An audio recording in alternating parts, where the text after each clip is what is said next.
Mushoku Tensei é uma obra extremamente bem escrita e incrível, e eu já falei isso anteriormente aqui no canal. Em obras desse tipo, o autor consegue escrever muito bem o mundo, os personagens e as cenas, até mesmo nos mínimos detalhes, o que nos deixa ainda mais imersos nesse mundo de fantasia. Porém, quando nós falamos do anime, não é errado pensar nos cortes que eles podem fazer. Alguns exemplos são os clássicos, a história da Lilia, que tem um capítulo inteiro apenas sobre ela, e a adaptação do Rudeus a essa sua nova vida, que no anime nos mostra ele vivendo ela, mas não ele se adaptando e aprendendo mais sobre esse mundo, como que ele foi se acostumando passo a passo. Então, como eu já faço há muito tempo com várias obras aqui no canal, vamos falar das coisas que foram cortadas ou um pouco mudadas, ou algo do tipo como Mushoku Tensei. Primeiramente, aqui vamos falar da primeira temporada, mais especificamente do episódio 1 dela. Mas relaxa, que em breve eu já começaria a falar sobre a segunda também. Então aproveita que você está aqui e se inscreva no canal se você não for inscrito ainda, deixa o seu likezão aí embaixo para me apoiar e agora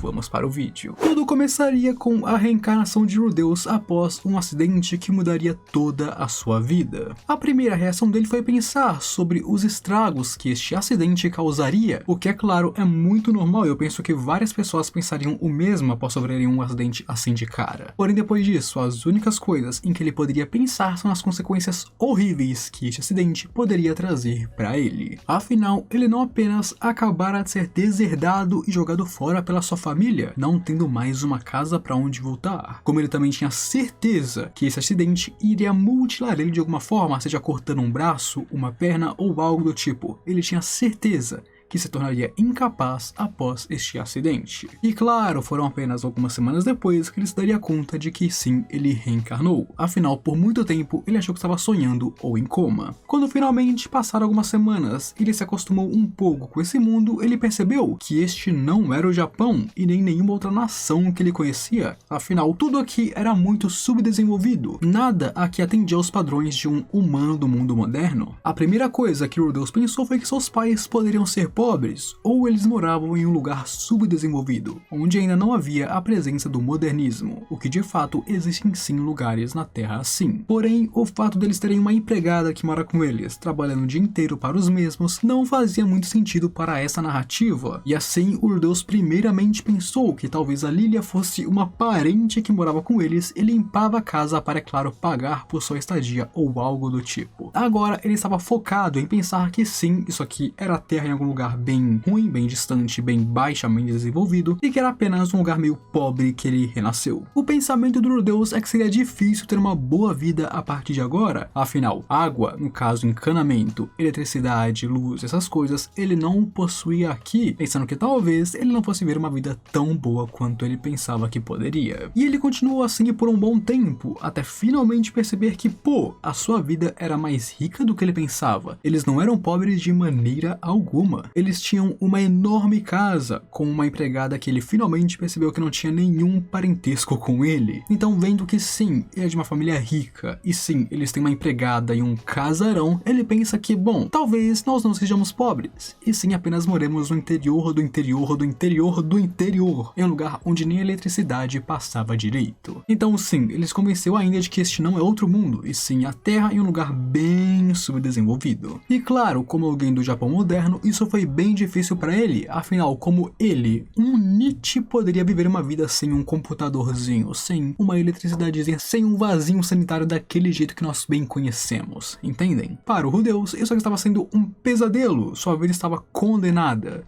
até claro, ele descobrir sobre a magia. A presença da magia, sendo sua primeira aparição nas mãos de sua mãe, mudou completamente o jogo para Rudeus. Descobrindo a magia fez com que Rudeus não apenas mais estivesse em uma situação difícil, afinal ele se perdeu completamente em seus estudos pela magia, não ligando para mais nada além disso, ficando extremamente interessado em primeiro lugar. E obviamente, com a magia sendo real, ele teve que cair na real e pensar, ok, beleza, talvez isso aqui não seja o Japão moderno ou a Terra em primeiro lugar, afinal nós não temos magia, né? Não temos. E isso foi reforçado após escutar um pouquinho das conversas de seus pais, onde ele não conhecia nenhum substantivo que eles falavam, verbos que eles falavam, nomes de países, territórios, nações e regiões, ele não conhecia nada, tudo era desconhecido para ele. Este ou é um outro mundo, ou ele foi sequestrado para os confins da Terra. Agora ele iria começar a forjar o seu caminho, escorregar, cair no chão e tudo mais, tombar, errar, não importaria, porque para ele ia seguir em frente. No passado, ele morreu uma vida vazia, sem ter feito nada, sem nada para se orgulhar, ele se sentia um lixo de humano. Mas agora ele tem a chance de se recuperar disso e ter uma boa nova vida, principalmente porque ele tem os conhecimentos que ele tinha de sua vida passada. E é isso, meus amigos, que nos leva ao início da história de Rudeus Greyhat. E bom, dos 4 primeiros capítulos da Light Novel que foram adaptados no primeiro episódio, nós temos que falar que, bom, eles cortaram um capítulo inteiro que falava apenas sobre a Lilia. Exatamente, temos um capítulo que fala apenas da Lilia e de seu passado. No passado, Lilia costumava ser uma serva real e uma guarda espadachim dentro do Palácio de Asura, onde, é claro, vive a família real, onde ela fazia parte da guarda do harém do rei. Ela era muito habilidosa em seus deveres como empregada, afinal já sabemos que ela é muito boa nisso, mas quando o assunto era habilidade em combate, ela era no máximo mediana. Ela podia sim enfrentar oponentes, mas de forma alguma nós podemos dizer que ela era realmente talentosa ou sim alguém forte. Um dia, um assassino iria atrás da vida da princesa recém-nascida, que nesse caso seria Ariel. Aqui Lilia conseguiria deter os assassinos e mandar eles embora, porém a sua adaga estava envenenada e isso cortou a sua perna enquanto defendia a princesa. E claro, ele não era um veneno comum, afinal, pare e pensa, o cara queria matar a família real, ele daria um veneno comum que qualquer um poderia curar aquela criança? Não, tinha que ser um veneno extremamente mortal. Graças à atenção imediata de curandeiros e doutores, ela conseguiu de fato sobreviver, onde ela conseguiria viver sua vida diária sem nenhum problema e continuar com seus deveres de limpeza. Porém, aquilo, ela perdeu a capacidade de correr. Exatamente, nós nunca vimos a Lilia correndo em Mushoku Tensei, e é porque ela perdeu essa capacidade. E isso fez, é claro, com que ela não pudesse mais lutar direito. E, obviamente, não podendo mais lutar ou correr, ela não pode mais ser uma serva real. Como que ela protegeria a princesa novamente? E com isso, ela é dispensada de seus deveres. O que aqui é uma coisa muito aberta de se falar, ok? Conhecendo a família real, com certeza ela seria morta, cortariam ela, decapitariam ela, com certeza, pode anotar isso, com certeza, afinal a realeza é sempre assim. Porém, por sorte do destino, eles liberaram ela, mas ela tinha certeza que assassinos iriam ir atrás dela, afinal a posição que ela ocupava era uma posição muito próxima das princesas e rainhas, não tinha sentido inimigos deixarem ela viva, e assim a realeza soltou ela de propósito, para atrair os inimigos. Ela seria uma peça descartável, mas eles pegariam quem quer eles mortos. Porém, por mais horrível que isso pareça, na verdade isso é bem comum, amigos, afinal ela era uma empregada comum em um palácio real, então se você olhar na escala das coisas, bom, realmente de fato eles não ligariam menos para a vida dela. Porém, é claro, isso foi a decisão das realezas. A Lilia, por outro lado, pensava bem diferente, ela queria viver, ela queria sobreviver, e assim decide sair completamente da capital real, ficar longe dos olhos de nobres, realezas ou qualquer um que possa fazer um atentado à sua vida. Com isso, ela se mudaria e seguiria em frente, chegando a uma nova região, que foi, é claro, muito difícil encontrar um emprego, afinal poucas pessoas neste mundo podem afurtar a ter uma empregada doméstica em suas casas. Seu objetivo era se manter discreta, e ela continuou indo para o interior, onde ela se encontrou na pequena vila de Buena, um pequeno vilarejo nas bordas distantes do reino. Lá, um cavaleiro de baixo escalão procurava por uma empregada e parteira para sua mulher.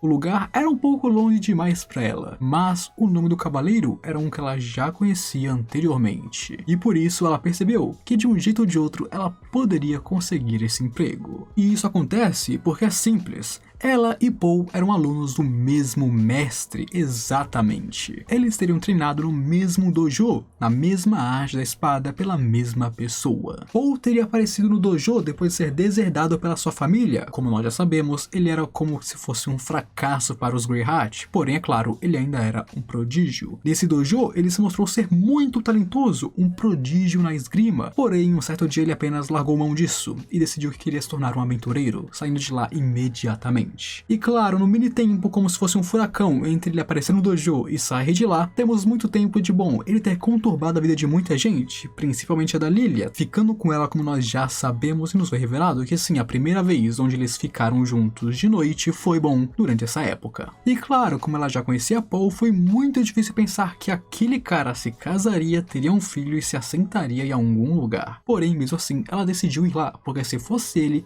ela poderia usar uma chantagemzinha para conseguir o emprego. Afinal, ele ficou com ela. Assim, mais para o futuro, nós teríamos o nascimento de Rudeus, e ele era extremamente aterrorizante para ela. Ela tinha repulsa para ele, ficando longe ao máximo do garoto. Porém, isso acontecia principalmente por conta de seu próprio passado. Exatamente, não era apenas que, bom, ela odiava o Rudeus, não, é porque ele lembrava ela de seu passado e de coisas que ela já viveu. Um exemplo seria os olhares. O olhar que o Rudeus dava para ela era como os ministros olhavam para os peitos das empregadas. O sorriso que o Rudeus dava para ela era o sorriso que os nobres da capital usavam quando compravam escravas. Então é claro que isso lembrava ela de péssimas memórias e ela ficava aterrorizada para o nosso garoto. E o fato do Rudeus agir assim tão jovem fez com que ela lembrasse do príncipe que foi possuído por um demônio uma certa vez. E durante a vez em que o príncipe foi possuído, ele matou uma empregada. E o fato dela pensar isso do Rudeus fazia com que ela tivesse muito medo dele e que ela tivesse certeza que um dia ela acordaria durante a noite e todos estariam mortos às mãos do garoto. E isso foi a um ponto onde ela fazia cerimônias de banimento para tentar expurgar o demônio de dentro dele. Sim, esse é o ponto onde a Lilia chegou. Porém, é claro, tudo mudaria quando Rudeus descobriu sobre a magia, ganhando os livros de magia e os usaria para estudar. Assim, ele ficaria encarando os livros todos os dias, parecendo até mesmo uma criança inteligente, o que faria, claro, a Lilia se perguntar o porquê dela ter medo do Rudeus em primeiro lugar. E assim nós voltamos para o ponto de vista do Rudeus, e agora já se passaram 2 anos desde sua reencarnação. Esse tempo foi dedicado a aprender novas habilidades e o idioma de onde ele mora. Seu primeiro objetivo foi aprender a linguagem desse mundo, e graças aos 5 livros que haviam em sua casa, foi bem fácil para ele fazer isso. Rude, é claro, focaria principalmente no livro de magia, onde aprenderíamos os fundamentos da magia nesse mundo, onde aqui eu não vou falar muito da magia em geral, porque eu quero fazer um vídeo apenas sobre ela, porque a magia de Mushoku Tensei é muito interessante, amigos. É muito ampla e tem muitas variações. Bem legal mesmo. Mas é muito importante lembrar que aqui, na novel, é muito bem explicado cada pontinho da magia. Então o anime passou por cima disso, tipo, deu aquela pincelada, mas aqui é muito bem explicado e detalhado pra gente, ok? O Rudeus então estudaria e aprenderia tudo isso dos livros, se focando principalmente e especificamente nas magias acima de qualquer outra coisa. E assim, ele aprenderia a sensação de usar magia. A sensação de usar magia pra ele era basicamente sentir o seu sangue correndo e saindo de um ponto específico, e então esse sangue que saiu se condensando na forma do feitiço em que ele está imaginando. E, ao fazer isso, ele poderia usar magia sem ter que fazer o encantamento. Pense de forma diferente. O encantamento é basicamente uma automação. Ao você falar um encantamento, o feitiço sai exatamente como está escrito. Porém, se você pensar, imaginar e fazer sua magia correr até o encantamento, você pode mudar ele à vontade, deixar maior, menor, mais forte, menos forte, com formato de uma flecha, com formato de uma bola, entendem? Então, basicamente, o Rudeus aprendeu que os encantamentos são basicamente a forma básica de feitiços, enquanto a magia que ele está usando é a forma avançada, onde ele manualmente faz cada coisinha da magia. Onde, inclusive, aqui ele pensa que as pessoas normalmente não podem usar magia silenciosa igual a ele, justamente por causa disso. As pessoas passam suas vidas inteiras estudando encantamentos, eles gravam em seus corpos, então na hora de usar sem encantamento, eles não têm essa sensação que ele tem, de fazer a magia sair do seu corpo e se condensar. E por eles não terem essa sensação e não estarem familiarizados com ela, eles não podem usar magia silenciosa assim como ele. E com isso, o Rudeus focaria completamente no seu treinamento, amigos. Ele treinaria essa sensação e, claro, sua imaginação com a magia constantemente, todos os dias, até a exaustão, focando principalmente em aumentar suas reservas mágicas, que no livro tinha dito que era impossível aumentar elas. No livro é dito que você nasce com tal capacidade e não é aumentada, mas o Rudeus provou que isso não é verdade. Conforme você usa, quando criança, você sim aumenta ela. Agora, o Rudeus tinha como foco dominar suas capacidades básicas e, claro, o encantamento silencioso, porque ele pensava que se ele pudesse fazer isso, meus amigos, ele poderia fazer qualquer coisa. Assim, ele começaria a trilhar seu caminho, estabelecendo metas de pouco em pouco, afinal, metas muito grandes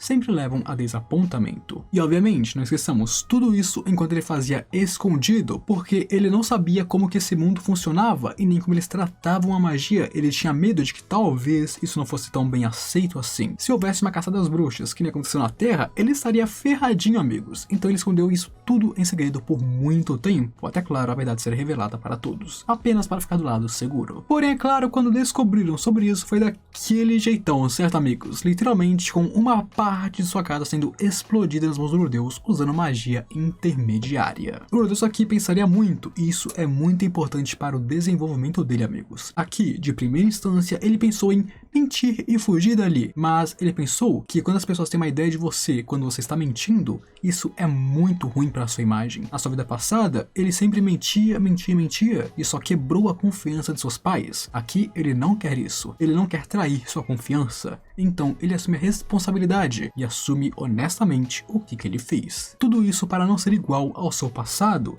e sim ser uma nova pessoa, manter a confiança de seus pais. E o que acontece é que a Zenith não está nem aí para a parede, e sim está muito feliz que o seu filho é um gênio entre os gênios, com 3 anos de idade, usando magia intermediária. Para ela, do ponto de vista dela, isso é algo incrível, principalmente porque com 3 anos ele usou tal magia, e eles nem ensinaram ele a ler, ele aprendeu sozinho a ler e leu o feitiço e usou sozinho, tudo isso com 3 anos de idade. Isso é um marco, é histórico, ele é um gênio. O Lourdeus não entendia por que eles ficaram tão animados com isso. Afinal, para ele, é assim que seus pais tratavam, bom, os seus irmãos, nunca ele. Então para ele isso aqui era uma nova coisa, uma novidade muito diferente do que ele já conhecia antes. E isso, é claro, traria a Roxy para a sua vida. E aqui nós entraríamos no novo arco de Mushoku Tensei, no arco do Lourdeus como um estudante. Mas bem, por hoje nós encerramos. Afinal, como eu disse, esse aqui foi focado apenas no episódio 1. Então se quiserem mais, comentem aí porque eu posso sim trazer para vocês. Deixa o seu gostei aqui embaixo também, que me apoia e me ajuda muito no meu trabalho. E claro, se inscreva se você não for inscrito ainda para não perder nenhum lançamento futuro. Então agora eu me despeço de vocês, aquele abraço, um beijo e eu fui.